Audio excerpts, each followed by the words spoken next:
मेरा नाम काव्य है।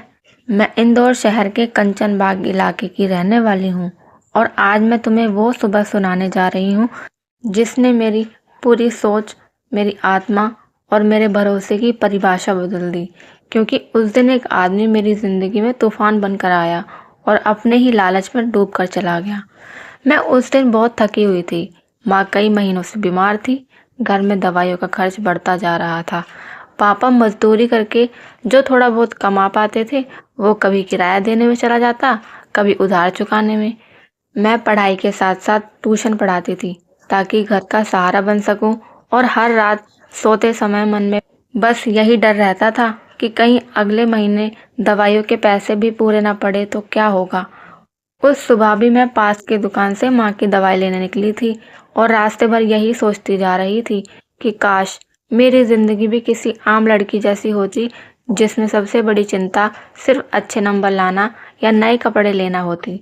मंदिर के सामने की सीढ़ियों पर बैठकर मैं अपने हिसाब की कॉपी में नोट कर रही थी कि इस महीने कितनी फीस आई और कितनी दवा में चली गई, और उसी कॉपी के कोने में ये भी लिखा कि इस बार किराया देने के बाद जेब में शायद 100 रुपया भी नहीं बचेंगे।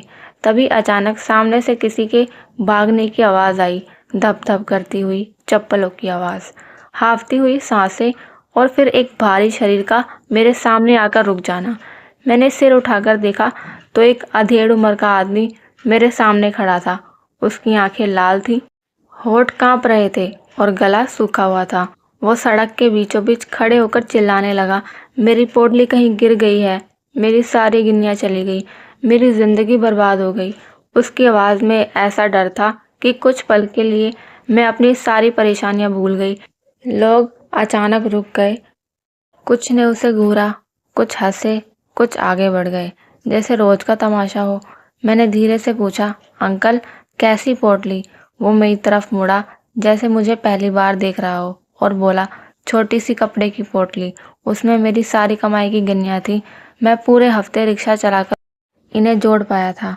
मेरे दिल में कुछ अजीब सा हुआ क्योंकि अभी थोड़ी देर पहले ही मुझे मंदिर के पास झाड़ू लगाती एक बूढ़ी औरत के पैरों के पास वही कपड़े की पोटली पड़ी दिखी थी और मैंने सोचा था किसी गरीब की होगी, इसीलिए बिना सोचे समझे उसे उठाकर अपने थैले में रख लिया था कि कोई पूछे तो दे दूंगी।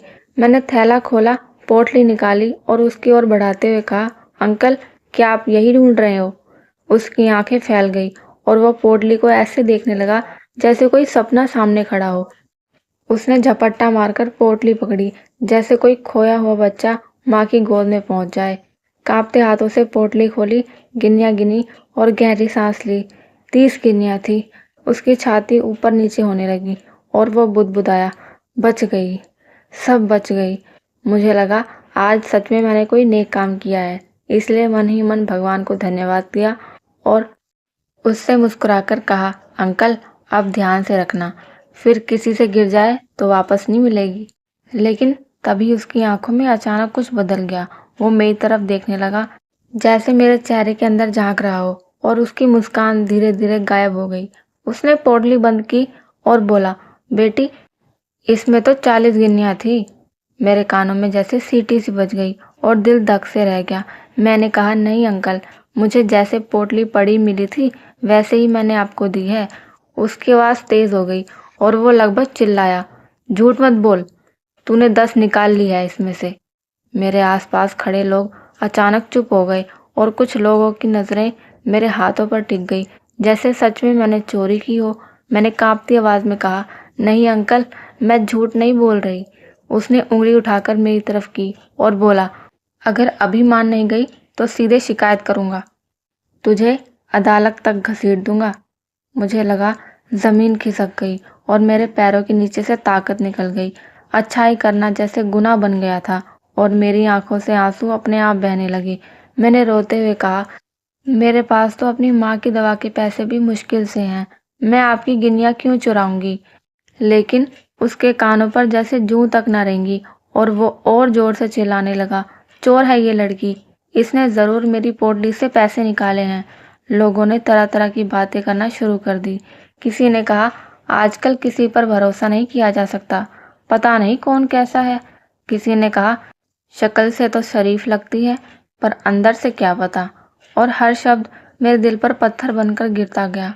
मुझे थाने ले जाया गया और रास्ते भर में यही सोचती रही कि माँ को अगर ये सब पता चल गया तो उनकी हालत और बिगड़ जाएगी। वहाँ भी वही कहानी दोहराई गई और हर बार मैं बस यही कहती रही कि 30 ही थी। मेरे पिता जब पहुंचे तो उनका चेहरा उतरा हुआ था और उनकी आंखों में बेबसी साफ दिख रही थी। माँ घर पर बुखार में तप रही थी और मैं थाने में खड़ी रो रही थी। मुझे लग रहा था जैसे पूरी दुनिया मेरे खिलाफ हो गई है। आखिर हमें अदालत भेज दिया गया और वो दिन मेरी जिंदगी का सबसे लंबा दिन था। रात भर मुझे नींद नहीं आई और मैं बस यही सोचती रही कि अगर मुझे सज़ा मिल गई तो माँ का क्या होगा, पापा कैसे संभालेंगे और मेरी पढ़ाई का क्या होगा। अगली सुबह हम अदालत पहुंचे तो वो आदमी सामने वाली बेंच पर बैठा था और उसकी आंखों में डर नहीं बल्कि अलग ही घमंड था, जैसे उसे यकीन हो कि आज जीत उसी की होगी। जब हमारी बारी आई तो जज ने पहले उससे पूछा, बताओ तुम्हारी पोटली में कितनी गिन्नियाँ थी। वो बिना झिझके बोला, 40। फिर मेरी तरफ देखा गया और मैंने हाथ जोड़कर कहा, उसमें 30 ही थी। जज साहब ने कुछ पल हमें देखा, फिर मुस्कुराए और बोले, बहुत अच्छा। सबको हैरानी हुई क्योंकि कोई कुछ समझ नहीं पा रहा था। फिर उन्होंने फैसला सुनाया कि जिस पोटली में 30 गिन्नियाँ हैं वो इस लड़की की हैं, क्योंकि जिसने 40 गिन्नियाँ खोई हो उसकी पोटली तो अभी मिली ही नहीं। अदालत में जैसे बिजली कड़क गई। वो आदमी कुर्सी पर धंस गया, उसका चेहरा पीला पड़ गया और उसके हाथ कांपने लगे। जिस मुंह से वो थोड़ी देर पहले पूरे भरोसे के साथ झूठ बोल रहा था, वही मुंह अब खुल ही नहीं पा रहा था। जज की बात खत्म होते ही अदालत में फुसफुसाहट फैल गई और हर नज़र अब उस आदमी पर थी। बाहर निकलते समय वो मेरे पैरों पर गिर पड़ा। उसकी आवाज़ टूट चुकी थी और आंखों से आंसू बह रहे थे। वो बोला, बेटी मुझे माफ़ कर दे, लालच में अंधा हो गया था, मुझसे गलती हो गई। मैंने एक कदम पीछे हटकर उसे उठने का इशारा किया और पहली बार मेरी आवाज़ कांपी नहीं बल्कि मजबूत थी। मैंने कहा, अंकल माफ़ी तब मायने रखती है जब सामने वाला गलत कर भी माफ़ करने की हालत में हो।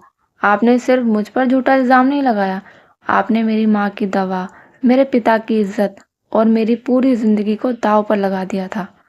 अगर आज सच सामने ना आता तो क्या आप मेरी बर्बादी की जिम्मेदारी लेते? वो सिर झुकाए खड़ा रहा। मैं उसकी आंखों में देखते हुए आगे बोली, आप कहते थे कि गिन्नियाँ 40 थी, लेकिन सच ये है कि आपकी नीयत ही खोटी थी। आपने सोचा एक गरीब लड़की को डराकर कुछ और हासिल कर लूँगा, क्योंकि आपको लगा कि लड़की चुप रह जाएगी। लेकिन याद रखिए, अब लड़कियाँ चुप नहीं रहती।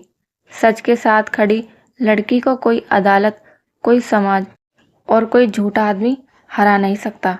अदालत के बाहर खड़े लोग भी रुक गए। कुछ महिलाओं की आंखों में आंसू थे और कुछ के चेहरे पर गर्व। मैंने आखिरी बार उस आदमी की तरफ देखा और कहा, आज आपने सिर्फ गिन्नियाँ नहीं खोई, आपने अपनी इज्जत भी खो दी और ये नुकसान किसी पोटली में वापस नहीं आता। मैं घर लौटी तो माँ ने मेरे माथे पर हाथ रखा और बोली, बेटी आज तो सिर्फ मेरी बेटी नहीं, मेरी ताकत बन गई है। उस दिन मैंने महसूस किया कि ईमानदारी सिर्फ सही होने का नाम नहीं है, बल्कि गलत के सामने डटकर खड़े होने का साहस भी है। सीख, लालच इंसान को इतना अंधा कर देता है कि वो सामने खड़े इंसान की जिंदगी तक नहीं देख पाता। ईमानदारी सिर्फ सच बोलने में नहीं, सच के लिए लड़ने में भी होती है। और याद रखना, जब कोई लड़की सच के साथ खड़ी हो जाती है तो सबसे बड़ा झूठ भी घुटनों पर आ जाता है। दोस्तों, उम्मीद करती हूँ आपको हमारी कहानी पसंद आई होगी। इस कहानी से आपने क्या सीखा, हमें कमेंट करके ज़रूर बताइएगा। कहानी पसंद आई है तो वीडियो को लाइक करें, चैनल पर नए हैं तो चैनल को सब्सक्राइब करें और हाँ, नोटिफिकेशन बेल को ज़रूर दबाएं ताकि अगली अपडेट सबसे पहले आपको मिले।